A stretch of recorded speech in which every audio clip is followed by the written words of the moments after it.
The great hall on Vara Prime was bright and quiet. Tall crystal walls caught the light from 3 small suns. Rows of seats rose in circles around a wide open floor. On that floor stood the speaker's platform. Today, delegates from many worlds filled the seats. They came from places far across the galaxy. Some had smooth blue skin, some had feathers, some had hard shells like insects. All of them belonged to the Galactic Council. They talked about small things first: trade rules between the Lirani and the Torva, a new mining law for asteroid belts. Then the mood changed. Advisor Vorn from the Krell stood up. His shell was dark green and shiny. His many eyes blinked fast. He held a small black device in one claw. "I have important news," he said in his sharp voice. "We caught signals from the Sol system. From Earth. The humans are moving their ships. Many ships. They look ready to jump toward our space." The Sethar delegate clicked his mandibles. His name was Crix. He was tall and thin, with black armor-like skin. "Ready to jump?" Crix said. "With what? Their slow old engines? They cannot even reach the nearest star in less than 50 of their years. This is a joke." More laughter spread. A Lirani woman named Saria raised one long silver hand. Her people were known for calm voices and kind faces. "Perhaps they are only practicing," she said. "Humans like to show strength after we visited their world last year. They sent angry messages then too. It means nothing." Advisor Vorn did not laugh. He touched his device. A large hologram appeared above the platform. It showed the Sol system. Tiny bright dots moved near Earth and Mars. The dots formed groups. Lines of light showed their paths. The paths pointed outward, toward Council space. "These are not practice moves," Vorn said. "Our listening posts caught their radio messages. They talk about targets. They talk about us." The laughter stopped. Delegates looked at the hologram. Some leaned forward. Some whispered to each other. In the back row, at the small observer table, sat one human. Her name was Lisa Harper. She was not tall. Her hair was brown and tied back.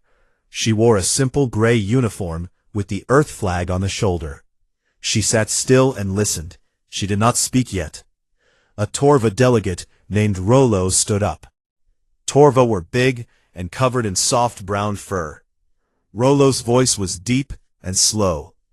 "Why would they attack?" he asked. "We left their system alone after first contact. We only watched from far away. We did not take anything. We did not hurt anyone." Vorn turned his head toward Rollo. "Maybe they think we will come back. Maybe they want to scare us first. Or maybe they just want war."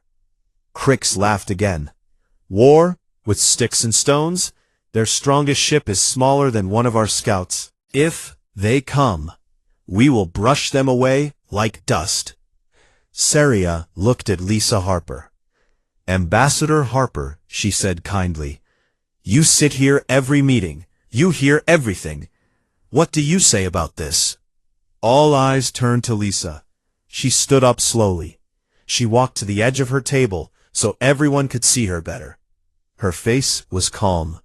Her voice was clear and not loud. "I say listen to your own sensors," she said. "If you think the signals are real, then you should get ready. That is all." The hall became very quiet. No one expected that answer. They expected her to say it was a mistake, or to beg for peace, or to laugh with them. But she did not. Crix clicked his mandibles again. "Ready for what? Your people cannot cross the void. You have no true jump drive. Everyone knows this." Lisa looked straight at Crix. "Everyone knows many things," she said. "Some of them are wrong." A low murmur moved through the hall. Delegates turned to each other. Some looked worried. Some looked angry. Advisor Vorn spoke again. "We must decide. Do we send a warning to Earth? Do we move ships closer to their border? Or do we wait and watch?" Rollo raised his big hand. "Wait," he said. "We do not want war. Not with anyone. Let us send a message. A friendly message. Ask them what they are doing. Saria nodded. Yes, words first. Always words first. Crix shook his head fast. Words are weak. If they are coming, we should meet them with force. Show them who rules this part of the galaxy. Lisa Harper sat down again. She folded her hands on the table. She looked at the hologram still floating above the platform. The little dots of human ships kept moving. They moved in perfect lines. They moved like they knew exactly where they were going. The debate went on for many hours. Some wanted to send ships. Some wanted to ignore it. Some wanted to talk more. They chose to send one message to Earth. A short one. It said, "Explain your fleet movements. We seek peace. Do not cross into Council space." They sent the message. Then they waited. Lisa Harper stayed in her seat. She did not speak again that day. But she watched every face in the hall. She saw doubt in some eyes. She saw fear in others. She saw pride in many. When the meeting ended, delegates stood up and walked out. They talked in low voices. They made jokes to hide their worry. The great hall slowly became empty. Lisa stayed a little longer. She looked at the hologram one last time. The human ships were still moving. Their path had not changed. She stood up. She turned off the small light on her table.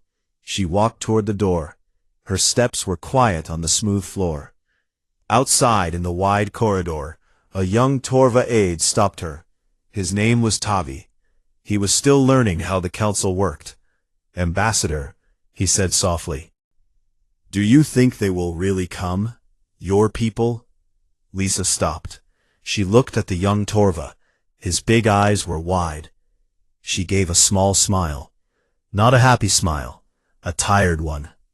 "They already gave their answer," she said. "You just did not hear it yet." Then she walked away.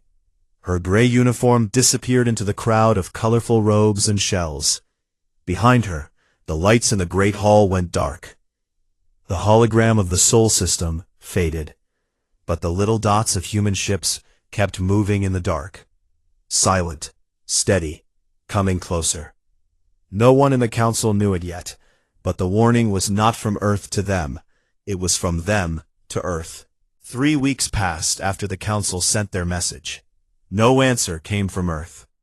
The delegates tried not to think about it too much. They went back to their normal talks about trade and borders. But every day, more reports came in from the listening posts. The human ships kept moving. They formed tighter groups. Their engines glowed brighter on the scans. Advisor Vorn spent most nights in the sensor room on Vara Prime. His claws tapped fast on the control panels. He watched the screens. The dots from Sol kept getting closer to the edge of council space. Not fast like a jump, slow and steady, like they were walking across a room. Then, on the 22nd day, everything changed. The alarm sounded in the main control center. Red lights flashed. A young Krell operator shouted, "Energy spike! Massive spike near the Orion border. Coordinates match Epsilon Indi." Vorn ran to the big screen. The image showed a dark section of space. Suddenly, a bright flash appeared. Not one flash, many flashes, like stars being born all at once. When the light faded, ships were there. Human ships. A whole battle group. The lead ship was long and gray with sharp edges. Its name was painted in white letters, John Paul Jones. Around it floated smaller fighters and support ships. They had appeared in perfect formation. No slow approach, no warning, just there. The listening post at Epsilon Indi was a small station. It had 10 Krell crew. Their commander was named Lyra Voss. She stared at her screen in shock. The human ships were only 2 light hours away. Too close. Way too close. Lyra hit the emergency broadcast. Her voice shook as she spoke into the open channel. "This is Krell Listening Post Epsilon Indi. Unknown vessels, identify yourselves. You have entered restricted space. State your purpose or leave at once." For a long moment, nothing happened. Then a new voice came through. In plain English, this is Rear Admiral Kevin Brooks of the Earth Carrier John Paul Jones. You are in violation of our declared boundary. Stand down your weapons. Power off your targeting systems. You have 30 minutes to comply. After that, we will neutralize the threat. The words hung in the air. Neutralize. The word felt cold. Lyra looked at her crew. Their eyes were wide. One of them whispered, "They jumped." "How did they jump?" "We did not see any warp trace." On Vara Prime, the council was called into emergency session. Delegates rushed into the Great Hall. Many were still in their sleeping robes. The hologram showed the scene at Epsilon Indy Live. Human ships sat still. The listening post sent out weak sensor pings. The humans did not move. Advisor Vorn stood at the center platform. His shell looked dull under the lights. "They jumped," he said. "A micro-jump. Inside our claimed space, without any detectable drive signature. Our best ships need days to prepare for a jump that short. They did it in seconds." Crix, the Zethar delegate, slammed his claw on the table. "This is an act of war. They appeared like ghosts. We must respond now." Saria from the Lirani raised her hand. "Wait. Let us see what happens. They gave 30 minutes. Let us use that time." Lisa Harper sat in her usual place at the observer table. She watched the hologram. Her face showed nothing. No smile, no fear, just calm. The 30 minutes passed slowly. Every second was shown on the big screen. The council watched in silence. At minute 29, the John Paul Jones sent one more message. "Time is up. You did not stand down." Then the human ships moved. First came the fighters, small, fast dots. They flew in tight groups. The Krell station fired its particle beams. Bright blue lines shot toward the fighters. Most missed. The ones that hit did nothing. The fighters glowed for a second, then kept coming. The beams slid off their hulls like water on glass. The fighters reached the station. They fired small missiles, not big explosions, precise hits. Each missile struck a weapon mount or sensor dish. Sparks flew. The station's shields flickered. Then the John Paul Jones turned. Its main guns lit up. Long silver rails ran along its sides. They hummed. Then they fired. Kinetic slugs, solid metal rods moving faster than sound. They punched through the Krell shields like they were not there. The first hit took out the main power core. The second cut the station in half. Metal twisted and broke. Air and debris sprayed into space. No big fireball, just clean destruction. In less than 5 minutes, the listening post was gone. Nothing left but drifting pieces of hull and quiet radio static. The human ships did not chase. They did not loot. They simply turned. Their engines glowed again. They were gone, vanished as fast as they came. The hall on Vara Prime was dead silent. Delegates stared at the empty hologram. Where the station had been, now only wreckage floated. Vorn spoke first. His voice was low. "No losses on their side. Not one ship damaged. Our best defense station, gone." Crix stood up fast. His mandibles clicked hard. "This proves it. They are invaders. We must gather the fleet. We must strike back before they reach deeper." Rollo the Torva shook his big head slowly. "Strike back? With what? They jumped without warning. Their weapons ignored our shields. We do not even know how many ships they have." Saria looked at Lisa Harper. "Ambassador, you knew they could do this." Lisa stood up. She walked forward a few steps. Everyone watched her. "I did not know the exact time," she said, "but I knew they could. We told you. Many times. We said stay away from our system. You laughed. You called us primitives." Crix pointed one claw at her. "You attacked us. You destroyed our station." Lisa shook her head. "We defended our border. You placed that station inside the line we drawn. You ignored our signals. Rear Admiral Brooks gave you 30 minutes. That was more than fair. A murmur spread through the hall. Some delegates nodded slowly. Others looked angry. Many looked scared. Vorn turned to the hologram again. It now showed the empty space where the battle happened. What kind of drive lets them jump like that? He asked. What kind of armor stops our beams? What kind of weapons cut through shields so easily? No one answered. Lisa spoke again. Her voice was still calm. We spent a long time alone in our system. We had time to think, time to build, time to prepare for anyone who might come. You thought we were weak because we are new. You were wrong. She paused, then she added, this was just one group, one carrier, one warning. The words sank in. The hall stayed quiet. Delegates began to stand. Some walked out fast. Some stayed and stared at the screen. The wreckage of the Krell station turned slowly in the light of distant stars. Lisa Harper returned to her seat. She sat down and folded her hands. She looked straight ahead. Outside the great hall, the three suns of Vara Prime kept shining. But inside, the light felt colder. The council had seen their first real look at humanity, and they were stunned. The great hall on Vara Prime felt smaller after the loss at Epsilon Indi. Delegates sat closer together.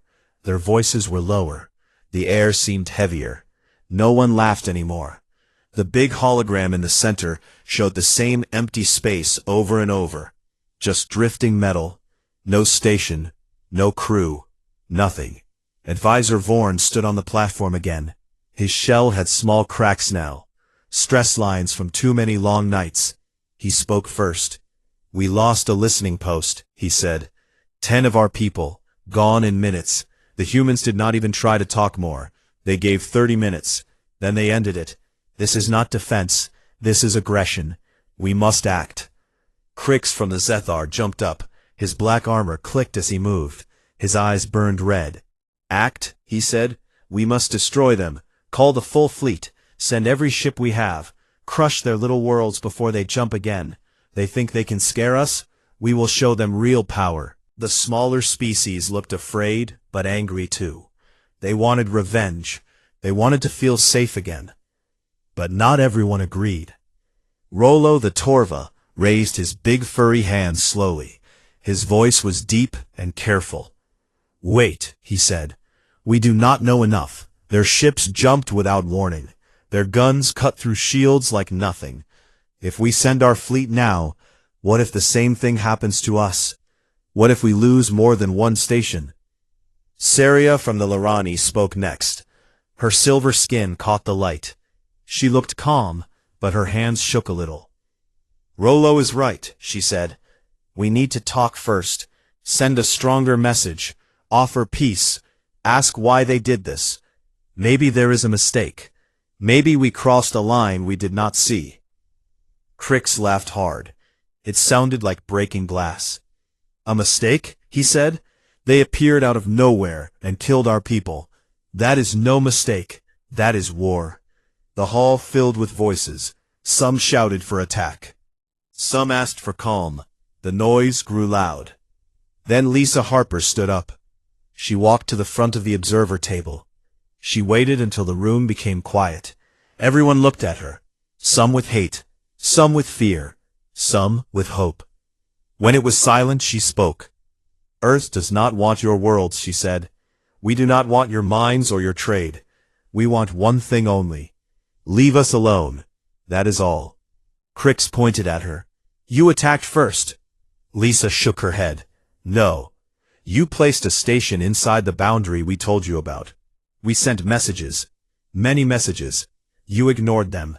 Rear Admiral Brooks gave your people 30 minutes to leave. They did not. So he acted. Advisor Vorn stepped closer. You talk like it is simple, but you used weapons we do not understand. How? Tell us. Lisa looked at him. We had time, she said. You found us late. We were alone for a long time. We built things in secret. Strong armor. New engines. Weapons that work in ways you have not seen. We did not want to use them, but we will if we must. A Torva scientist named Mara stood up. She was small for a Torva, with gray fur. She held a datapad. I have scans, she said, from the battle. The human armor, it eats energy. Our beams hit it and the energy goes away, or turns back. Their reactors run hot, but stay stable. We cannot do that. Their guns are simple metal slugs, but fast. So fast they break shields before the shields can react. Delegates whispered. Some looked sick. Mara kept talking. And the jump. No warped bubble, no big energy wave, just gone and back, like they fold space. We have theories, but nothing that works like this. Crick slammed his claw again. Then they are dangerous. More reason to hit them now. Lisa raised one hand. Not loud, just enough to get attention. Let me ask you something, she said. Why do you think we sent those signals? The ones you laughed at. We said, stay away. We said our system is closed. Why did you keep watching? Why did you put a station so close? Saria answered softly. We were curious. Your people are new, young. We wanted to learn. Lisa nodded. Curious, yes, but curiosity without respect becomes danger. You saw our broadcasts. You saw our history. Wars, bombs, pain. We learned from it. We decided no one would do that to us again. So we built walls, not to keep others in, to keep threats out. Rollo spoke again. You say you do not want war, then why fight at all? Because some things are worth fighting for, Lisa said. Our home, our families, our right to be left alone. We do not start fights. But when someone pushes too far, we push back, hard. The hall was quiet now. No shouts, just thinking. Advisor Vorn looked tired. What do you want now? He asked. Lisa answered without pause. Withdraw all ships from near our system. Stay beyond the line we drew. 30 light years. No closer. No listening posts. No scouts. No probes. Nothing. Do that, and there will be no more fighting. Crix hissed. You give orders? To us? Lisa looked at him. Not orders, a choice. Peace or more like Epsilon Indy. You decide. Saria stood up slowly. We need time, she said. To think. To talk among ourselves. Vorn nodded. Yes, we will meet again tomorrow. Bring your ideas. Bring your fears. We must decide together. The delegates began to leave. Some walked fast. Some moved slow, like they carried heavy weights. Whispers followed them out the doors. Lisa stayed in her place. She looked at the hologram. It still showed the empty space. The wreckage floated slowly. A young Lirani aide came close to her. Her name was Lyra. She looked nervous. Ambassador, she said quietly. Are your people angry? Really angry? Lisa turned to her. Not angry, she said. There is a difference. Lyra looked down. We did not mean to make you ready. Lisa gave a small nod. I know, but you did. Lyra walked away. Lisa sat down again. She folded her hands. She waited. Outside, the three suns set slowly. The sky turned purple and gold. Ships left the planet. Delegates went to their embassies. They would talk all night. Inside the hall, the lights dimmed. The hologram faded to black. But in the dark, one small light stayed on. Lisa's table light. She did not leave yet. She stared at the empty screen. She thought about home, about Earth, about the people waiting there. She whispered to herself, so quiet no one could hear. They still do not understand, she said, but they will. Then she turned off the light. The hall became completely dark. The debate was not over. It had only just started. The council moved fast after the debate. They could not wait any longer. Fear pushed them. Pride pushed them harder. They called their ships from every corner of their space. 200 capital ships gathered near Barnard's Star. It was the last safe line before human territory. Big cruisers with thick armor, fast destroyers, heavy carriers full of fighters. Ships from 8 different species flew together, their flags and colors mixed in the black of space. The flagship was the Lyrani vessel Harmony. Its commander was named Ilara Voss. She stood on the bridge and looked at the stars. Her silver skin looked pale under the red alert lights. She spoke to the fleet over the open channel. "This is not war," she said. "We are here to escort the humans back to their system. We will show strength. We will make them listen. No one fires first. Understood?" Voices answered yes from every ship, but many sounded unsure. Only 30 ships. One big dreadnought led them. Its name was Abraham Lincoln. Admiral Megan Torres stood on its bridge. She was tall, with short black hair. Her uniform was dark blue. She looked calm. Her officers worked quietly around her. Megan opened a channel to the Council fleet. Her voice was clear and strong. "This is Admiral Megan Torres of the Earth Defense Force. You are approaching our declared boundary. Turn around now. Go back beyond 30 light years. Do this and no one gets hurt. We do not want to fight, but we will if you cross the line." Ilara Voss answered from the Harmony. "Admiral Torres, we represent the Galactic Council. Your actions at Epsilon Indi were an attack. We come to restore order. Power down your weapons. Follow us to the edge of your system. We will talk there." Megan smiled a little. Not a happy smile, a tired one. "You did not listen last time," she said. "You will not listen now. Turn back." Silence followed. Then Ilara gave the order. "Full advance. All ships forward. Weapons hot, but hold fire." The Council fleet moved. 200 ships in tight formation. Engines glowed bright. They crossed the invisible line. Megan watched her screens. She nodded to her weapons officer. "Defensive posture only. Let them fire first." The Harmony sent the first shot. A long beam of white energy. It raced toward the Abraham Lincoln. Other ships followed. Missiles, particle streams, plasma bursts. The sky lit up with light. The human ships did not move much. Their point defense guns spun fast. Small lasers and rail shots met the incoming fire. Missiles exploded far away. Beams bent and faded against special fields. Nothing reached the hulls. Megan spoke again over the open channel. "You fired. Now we answer." The Abraham Lincoln turned slightly. Its main batteries lit up. Long rails hummed. Then they spoke. Kinetic slugs flew out.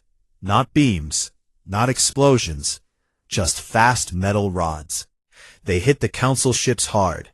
One slug punched through a Zethar cruiser. Armor cracked like an egg. The ship broke in two. No big fire, just silence after the hit. Other human ships fired next. Precise, controlled. They picked targets. A Krell battleship lost its engines. A Torva carrier lost its launch bays. Fighters tried to swarm the human line. Human interceptors met them. Small dogfights flashed in the dark. Human pilots moved like they had done this 1,000 times. The Council fleet tried to regroup. They fired everything. Waves of missiles, heavy cannons. Nothing worked well. Human armor absorbed hits. Their shields rebuilt fast. Their guns kept firing. Ilara Voss shouted orders. "Focus fire on the dreadnought. Bring it down." Every ship turned toward the Abraham Lincoln. Beams and missiles rained on it. The dreadnought glowed under the attack. But it did not break. Its hull smoked in places. Small fires started and died fast. It kept shooting back. Megan stood steady on her bridge. Alarms sounded. Lights flashed.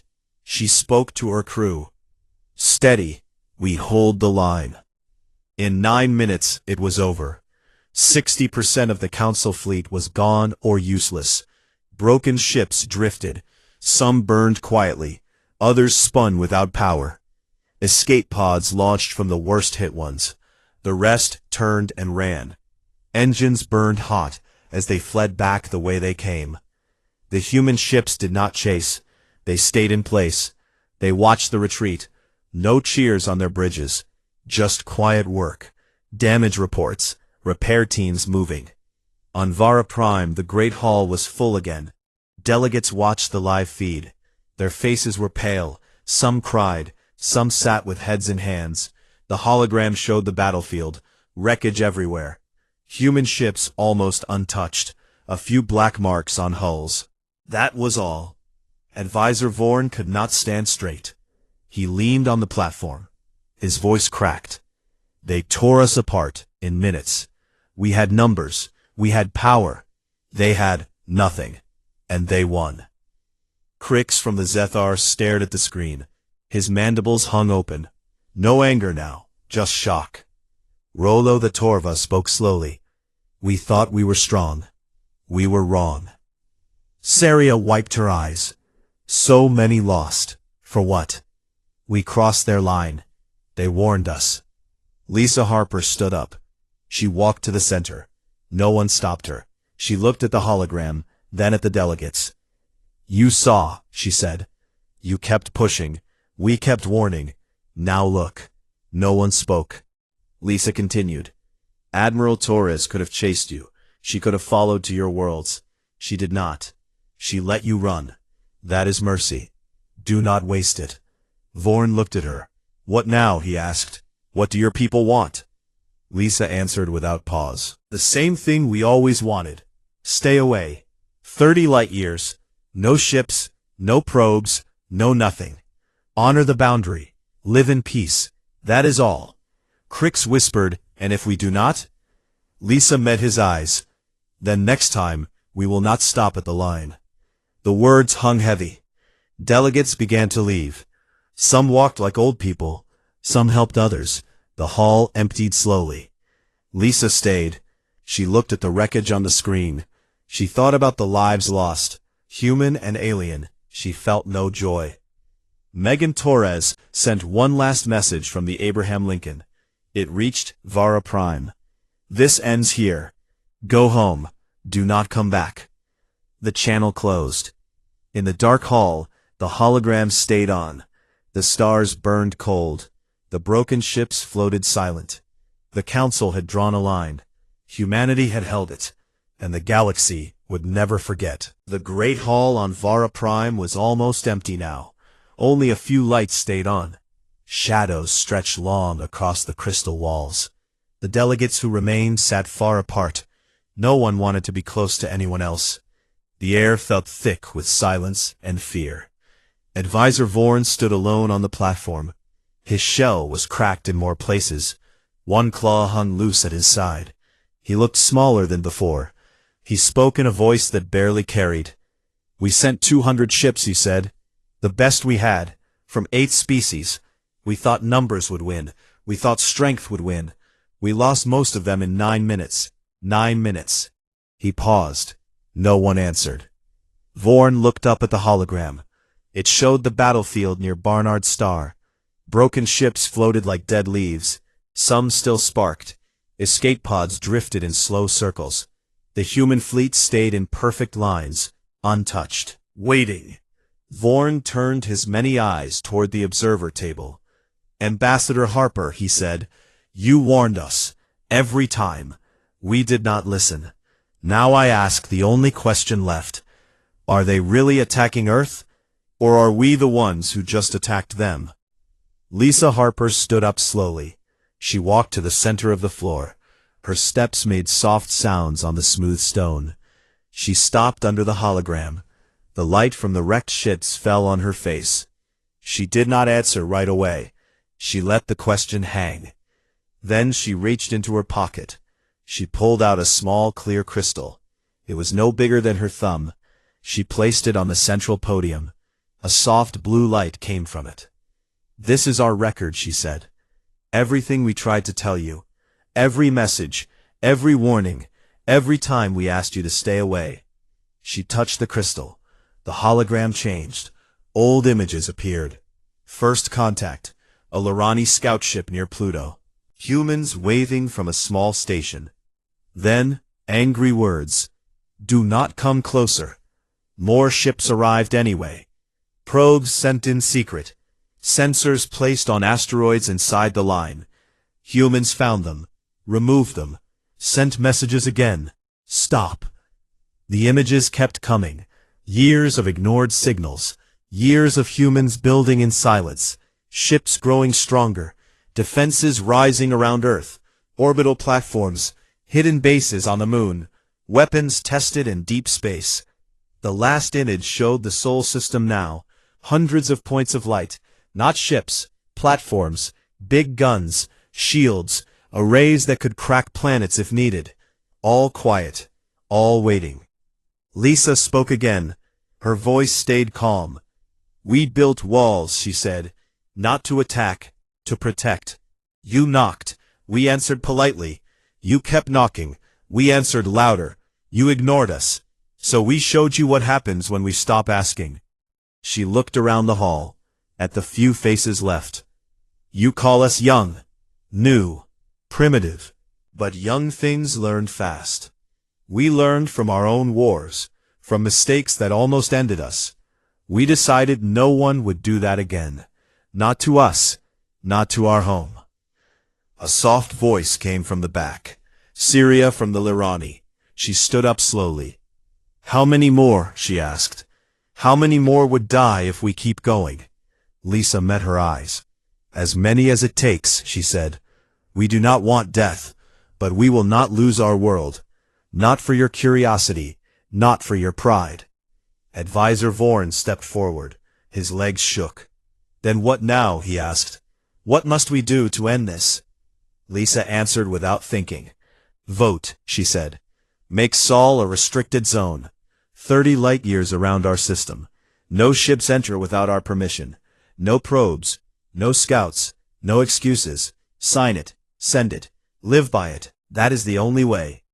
Crix from the Zethar sat in the corner. His armor looked dull. He spoke low. And if some do not obey, he asked. Lisa looked at him.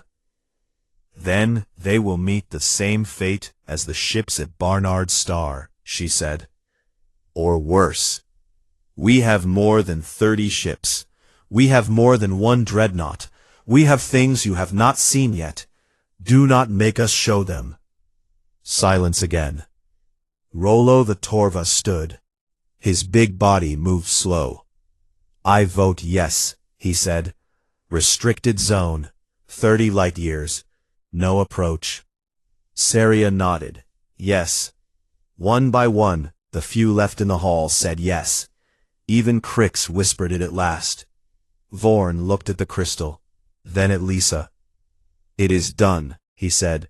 We will send the order to every ship, to every world. Sol is closed. Lisa picked up the crystal. She held it tight. Good, she said. Remember this day.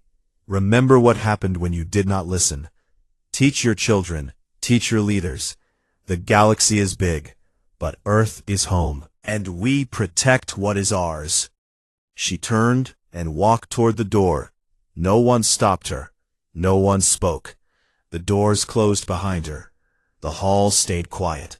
Vorn looked at the hologram one last time. The human fleet still waited near the line. Then slowly, they turned. Engines glowed soft. They moved back toward Sol, not in fear, not in rush, just going home. The lights in the hall went down one by one. Outside, the 3 suns rose again. The sky turned bright. Ships left the planet. Delegates carried the news to their worlds. A message spread fast. Sol restricted. 30 light-years. No entry. On Earth far away, people watched their screens. They saw the council vote. They saw the line drawn. Admiral Megan Torres sent one short message to her fleet. Stand down. Go home. Cheers came from bridges and homes. Quiet cheers, not wild, just relief. Lisa Harper boarded her small shuttle. She looked at the stars. She thought about the people she left behind on Earth. Families, friends, children who would never know this fear. She whispered to the empty cabin, "It is over." The shuttle lifted off. Vara Prime grew small below her. In the dark between stars, the human ships returned to their places. Platforms powered down. Guns went quiet. The fortress waited again. Silent, ready, but not needed today. The Council had learned. Humanity was not the prey. They never had been. They were simply waiting, waiting to be left alone. And now, at last, the galaxy understood.